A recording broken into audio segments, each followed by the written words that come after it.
आज हम आपको बताएंगे कि अगर आपकी मशीन का कोई फंक्शन में काम नहीं कर रहा, यानी कि कोई पार्ट ऐसा खराब हो गया है, एचएमआई या आपकी सीपीयू काम नहीं कर रहा है, तो उस कंडीशन में आपको क्या करना चाहिए। अगर हमारी सपोज कीजिए एचएमआई खराब हुई है, जैसे हमारी मशीन को हुई है, अभी दिखाते हैं आपको। ये हमारी एचएमआई खराब हुई है, यूनिओ की एचएमआई है और ये एचएमआई अवेलेबल नहीं है मार्केट में। तो अगर कंपनी ने बनाना बंद कर दिया है तो आपको मार्केट में से पुराना मिलेगा। अगर किसी के यहाँ है भी बाई चांस तो इसकी कॉस्ट करीबन 70,000 से 1 लाख रुपए तक के करीब बैठी। लेकिन इसे लगाने अगर हमने ले भी ली तो उसके लगाने के बाद भी ये कभी सीपीयू कभी किसी चीज में खराब आएगी, आपकी मशीन ब्रेकडाउन में चली जाएगी। उससे बचने का क्या तरीका है? उसका तरीका है कि आप बजाय एचएमआई या अपना जो पुराना सीपीयू है उसको अपग्रेड करा लें। जैसे इस एचएमआई के साथ मशीन में प्रोग्राम लगा हुआ है S5 का, S5 की सीपीयू पे काम हुआ है, यानी कि बहुत ओल्ड वर्जन। हमें क्या करना है, हमें इसके लिए नया डेवलपमेंट करना पड़ेगा और उसके लिए प्रोग्राम बनवाना पड़ेगा। लेकिन प्रोग्राम बनाने से पहले हमें देखना पड़ेगा कि हमारे पास क्या क्या सामान है जिससे कि हम अपना काम कर सकें, क्या क्या मटेरियल हमारे पास। उसके लिए जरूरी है कि आपके पास जो मशीन है उसकी DI इनपुट और आउटपुट, डिजिटल आउटपुट या डिजिटल इनपुट, जो लैंग्वेज होती है टेक्निकल उसमें, या इनपुट और आउटपुट आपके पास होनी जरूरी है। इसके लिए जरूरी है कि जो मशीन खराब हुई है अगर उसका स्कीमेटिक डायग्राम आपके पास है तो बहुत इजी हो जाता है काम, थोड़ा इजी हो जाता है। अगर नहीं है तो भी हम बताएंगे कि स्कीमेटिक डायग्राम अगर आपके पास नहीं है तो आपको क्या क्या चीज करनी है। शुरू करते हैं। देखिए हमारे पास इसका डायग्राम है, स्कीमेटिक डायग्राम है, लेकिन इसमें क्या है कि बहुत सारी चीजें नहीं थी मशीन में। तो हम जो भी आदमी मेंटेनेंस का काम करता है या मशीनों की देखभाल करता है उसका पहला काम है कि उसके पास मशीन के डॉक्यूमेंट पूरे होना चाहिए। तो जो नहीं थे वो हमने बनाने की कोशिश करी, जैसे कि कौन सी इनपुट कौन से नंबर की है और उसका क्या काम है। आप देखिए कि जैसे हमारा ये कंट्रोल सिस्टम सर्विस की ये कंट्रोल करेगा जब वो खुलेगा दरवाजा गेट वगैरह, या आपका ये सब इटालियन लैंग्वेज में है, ये हमने इसको इंग्लिश में ट्रांसलेट कर रखा है। और बाकी जो पेज थे नहीं इसमें वे तो हमने ऐसे कर लिया, जो थे वे इसमें लिखे हुए हैं सब कि इनपुट कौन सी होती है और आउटपुट कौन सी होती है। जैसे सपोज कीजिए इनपुट आनी है आपकी, ये E3.0 आप देखेंगे ये इनपुट आई हुई है, उस पर आपको लिखा हुआ होगा कि आपका मोल्ड, ये आपका मोल्ड जो है ये ओपन हो रहा है या आगे जा रहा है या सीधे हाथ का है, ये लेफ्ट हैंड का है या राइट हैंड का। तो हमने ये सारी चीजें इसमें लिख रखी हैं। ये तो हमारे पास स्कीमेटिक डायग्राम में है, तो इसमें पता लग जाता है कि इनपुट कौन कौन से नंबर की कौन सी है। ड्राइंग का यही फायदा होता है। सपोज कीजिए आपके पास ड्राइंग नहीं है और आपको जब भी मशीन को अपग्रेड कराना हो, उस कंडीशन में क्या करेंगे। हम इसको थोड़ी देर के लिए भूल जाते हैं कि हमारे पास स्कीमेटिक डायग्राम है। इसके लिए जरूरी है कि आपके पास जो ऑपरेटर है तो उस ऑपरेटर से या काम करने वालों को पता होना चाहिए कि वो कौन सी इनपुट किस चीज की है। तो हम क्या काम करते हैं, हमने पहले ही सब चीजें नोट कर रखी हैं। जैसा हम काम करते थे कि भाई कौन सी इनपुट किस चीज की है, तो आप देखेंगे कि हमने यहाँ पे लिख रखी है सब। ये एक्सेल पे हमने एक फाइल बना रखी है, कौन सी इनपुट किस चीज के लिए काम आती है। सीरीज वाइज E3 जो जैसे हमने दिखाया था, E3.0 भी मोल्ड फुल की थी, यानी कि मोल्ड क्लोज होने की थी। तो हमने क्या काम करा, ये सारी चीजें लिख ली। ये लेफ्ट हैंड पे हमने लिखा लेफ्ट साइड का लेफ्ट स्टेशन, ये है राइट स्टेशन, यानी कि हमारी मशीन जो डबल स्टेशन है। तो ये हमने एक कोड वर्ड में इस सारा का सारा एक्सेल शीट पे लिख लिया। इसके साथ जो साइड में लिखी हुई है दूसरी मशीन होती है। जितनी ज्यादा फाइल बनाएंगे उतनी परेशानी होती है, तो हम कोशिश करते हैं कि एक फाइल में हमारा सारा काम हो जाए। तो हमने ये सारी की सारी चीज नोट करी अपनी मशीन की कि कौन कौन सी इनपुट किस चीज की है, और फिर उसके बाद कौन कौन सी आउटपुट हमेशा A से बनाती हैं या Q से बनाती हैं प्रोग्राम में, और वैसे नॉर्मली लिखने के लिए हम A भी यूज कर लेते हैं। और जो हमारी इनपुट होती है वो I से करते हैं, लेकिन इटालियन लैंग्वेज में ज्यादातर E से स्टार्ट करते हैं। तो उसमें जो आउटपुट होती है वो आउटपुट हमने यहाँ पे लिख रखी है सारी, कि लेफ्ट स्टेशन पे जो है ये लेफ्ट स्टेशन वाली आ गई आप देखेंगे, और जो ये वाली जो लाइन है ये हमारी राइट स्टेशन की है। बाकी ये कॉमन आउटपुट है हमारी सारी की सारी।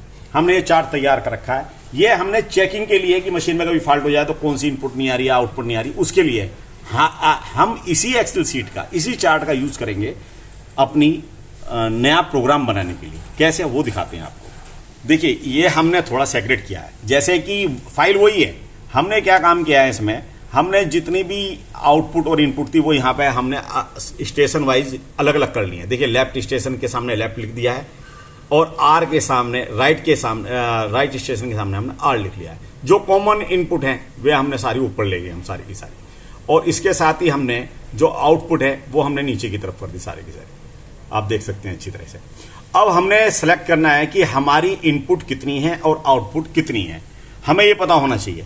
इसके लिए क्या करना है, हमने देखा कि ये टोटल जो बैठती हैं ये हमारी हैं, अगर हम यहाँ से लाइन लगा के देखें ये लगभग हमारी 50 के करीब बैठ रही हैं, और जो हमारा आउटपुट है ये लगभग हमारा 27 के करीब बैठता है। अगर आप इसे काउंट करेंगे, इसको काउंट करना जरूरी है। अभी तो हमने प्रोग्रामिंग वगैरह कर लिया आपको दिखाने के लिए, क्योंकि हम नया प्रोग्राम बनाने जा रहे हैं ऑलरेडी मशीन का। अब हमारी 27 यानी कि 27 आउटपुट है और लगभग 50 के करीब हमारी इनपुट है। तो अब हमें क्या करना है, इसके लिए अपग्रेड वर्जन जो लेटेस्ट चल रहा हो हम उसको सेलेक्ट करेंगे। हम देखते हैं कि हमारा लेटेस्ट वर्जन हमने सीमेंस लगा रखा, हम सीमेंस पे जा रहे हैं। हमने सीमेंस का चेक कराया तो हमें पता लगा कि सीमेंस का जो 1200 मॉडल है 1200 मॉडल जो है वो सीपीयू मार्केट में अवेलेबल है, लेटेस्ट है और अगले 20 साल तक मेरे ख्याल में रहेगा भी। तो हमने एक सीपीयू, एक उसके डिजिटल आईओ कार्ड जो हमारे ये बैठते हैं टोटल, अगर आप बैठे हैं देखो इसमें 14 डीआई हैं और 10 इसमें ड्यू हैं, यानी कि 14 इनपुट हैं और 10 आउटपुट हम यूज कर सकते हैं। 8 का एक कार्ड एक लिया हमने और 16 का एक लिया, 16 डीओ का, और एक हमने 60 के आई क्योंकि ज्यादा है हमारी इनपुट तो हमने 16 का एक अलग ले लिया। तो 16 दूनी 32 और 32 और 8 40 और 14 54 हो गया। हमारी लगभग 50 के करीब है, तो हमने 54 तक का कार्ड सेलेक्ट कर लिया कि 54 हमारी इनपुट होनी चाहिए। आउटपुट जो है हमने सेलेक्ट करी है, ये देखिए आप 10 इसमें 10 और 8 18 और 16 34 आउटपुट, जबकि हमारी बैटरी है लगभग 27 के करीब। अब हमारी इनपुट और आउटपुट हमारी सेलेक्ट होगी और हमने सीमेंस का अपना एक पूरा सेट देख लिया। अब हमने वो हार्डवेयर हमने मंगा लिया। अब देखिए अब हमारा हार्डवेयर आ गया, ये सीमेंस का हार्डवेयर है जो मैंने आपको दिखाया है अभी। आप देखेंगे कि इस हार्डवेयर में जितनी भी इनपुट और आउटपुट हैं वे लिखी हुई हैं। सीमेंस में 0 से 7 नंबर तक का मान के चलते हैं। आप देखिए ध्यान से, अगर आप खरीदेंगे तो आपको पता लग जाएगा कि 0 से 7 नंबर तक की इसकी काउंटिंग चलती है हमेशा। और जो ये दूसरी वाली है ये 5 तक की आ गई। इसी के साथ जो हमने हार्डवेयर जैसे जैसे हार्डवेयर सेलेक्ट करा उसी के रेंज में हम ये लगाते चले जाते हैं कि भाई हमारा DI कौन सा है, फिर कौन सा लगेगा, फिर DI लगा दी, फिर DI लगाया, फिर हमने 8 वाला लगा रखा। अब हमें क्या करना है, हमारी जितनी भी इनपुट है हमने क्या करना है उन इनपुटों पे हमें पहले, जैसे हमारी 14 नंबर हमारी CPU की है, तो हमने क्या काम करा, CPU लिखा और पहली 14 जो हैं 14 नंबर हमने यहाँ पर लगा दी। आप देखिए ये हमने क्या करा, 0 से 17 तक का पूरा CPU आ गया, फिर 1.0 शुरू करके फिर 1.5 तक का हमारा CPU लग गया। फिर उस पर अगली पे हमने एक कार्ड लगा दिया, 16 देख सकते हैं 16 DIO का कार्ड है। फिर 2 से 7 और 3 से 7 तक का हमने करके पूरा का पूरा सारी इनपुट हमारी आ गई है यहाँ पे इस वाले कार्ड पे। जो बची वो दूसरा वाला कार्ड लगा लिया। फिर अब बाद में हमारी केवल एक इनपुट यूज हो रही है, हमने 8 वाला DI लगा दिया। ऐसे ही CPU में आउटपुट हमने सेट करी, आउटपुट 10 हमारी शुरू की इसमें आ गई। और ये देखेंगे आप, फिर उसके बाद हमारी जो हमारा जो DO का कार्ड था वो लगा दिया हमने, DIO वाला था, उसकी आउटपुट में काउंट कर दी यहाँ सारी। अब हमारा सारा का सारा सिस्टम तैयार हो चुका है, यानी कि हमें ये पता है कि CPU में कौन सी इनपुट का तार CPU में कहाँ जाना है। जैसे सपोज कीजिए फ्लोपी आउट हमारा E.01 बैठ रहा था, वो 00 में लगाना है। अब देखिए इसमें कुछ नंबर ऊपर नीचे हो रहे हैं, जैसे 3.6 आ गया तो हमें 3.6 1.1 पर लगाना है। तो हम क्या करेंगे, जब वायरिंग करेंगे तो वायरिंग हमें अपने इस एक्सेल पे जो हमने फाइल बना रखी, इस एक्सेल फाइल पे को पूरी की पूरी हम CPU पे उतार देंगे, यानी कि जहां पर एक्सेल की फाइल कहेगी हम वहीं पे वो वाला वायर लगाते चले जाएंगे। तो हमारा इनपुट और आउटपुट का सेक्शन पूरा हो जाएगा। उसके बाद जो हमारी ये इसकी आप कहेंगे कि भाई आपने CPU लगा दिया कि ये तो बहुत महंगा पड़ा हो, ये ज़्यादा महंगा नहीं है। इसका लेटेस्ट मॉडल जो है ये टोटल सेट जो है हमारा ये 75,000 का 75,000 का है। और जो इसकी साथ HMI है, HMI हमने लगाई है प्रोफेस की, हम लगाने जा रहे हैं, लगाई नहीं है अभी, ये प्रोफेस की HMI है। ये हमारी 15,000 रुपये की, 15,000 की। अभी तो हमने सील भी नहीं काटी है, जरा काटना इसकी सील।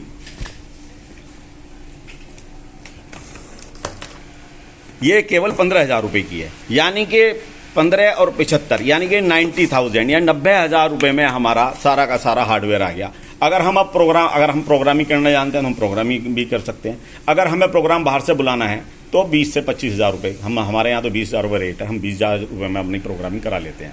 देखिए पहले इसमें डिस्प्ले बहुत छोटी थी, लेटेस्ट में आपकी डिस्प्ले 6 इंच की है, आप देख सकते हैं। ये कलरफुल है, ये ब्लैक एंड व्हाइट थी। आपका जो भी फंक्शन आज की तारीख में आपको रखना है आप वो रख सकते हैं, जो हटाना है वो हटा सकते हैं।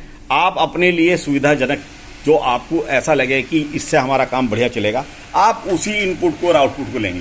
जो अननेसेसरी आउटपुट है जैसे या इनपुट थी जैसे हमारी थी, तो हमने क्या काम करा, वे चीज़ें हटा के उसकी जगह नई ऐड कर दी। उन्हें हमने क्या काम करा, हमने येलो कलर से मार्क करा, और जो अब इसको पेस्ट कॉपी करके हमने दूसरी जो सीट बनाई उसमें सब खत्म कर दी, और सीधी सीध में हम ले जाके अपनी सारी आउटपुट हमने यहाँ पे लिख दी, इनपुट और आउटपुट। तो इससे क्या हुआ, हमारा काम ईजी हो गया। अब हमें क्या करना है, इस सारे सिस्टम को, जैसे अब हमें पता होना चाहिए कि हमारा डोर ओपन होना है, तो हमें प्रोग्रामर से को एक लॉजिक बनाना पड़ेगा। लॉजिक बना के देंगे कि भाई अब हमारा ये खुलना है, ये बंद होना है। इसके लॉजिक पे ऑलरेडी हम काम कर रहे हैं। अभी जब काम हो जाएगा हम आपको बताएंगे। और आगे बताने के लिए हम आपका एक पुरानी हमारी एक मशीन थी, हम उसका लॉजिक बता देते हैं कि हमने उसका लॉजिक कैसे बनाया था। देखिए हमने एक लॉजिक बनाया था, पहले अपनी रबड़ प्रेस का बनाया था, बिल्कुल सेम ऐसे ही करा था। उसकी इनपुट वगैरह लिख ली थी हमने सारी की सारी। ये देखिए कौन सी इनपुट आने पे कौन सी आउटपुट आपकी आनी चाहिए, ये होता है लॉजिक। जैसे कि आपका सपोज कीजिए कि एक ये तो रबड़ का है, अगर हम इंजेक्शन के साथ जोड़ेंगे तो थोड़ी प्रॉब्लम होगी बताने में।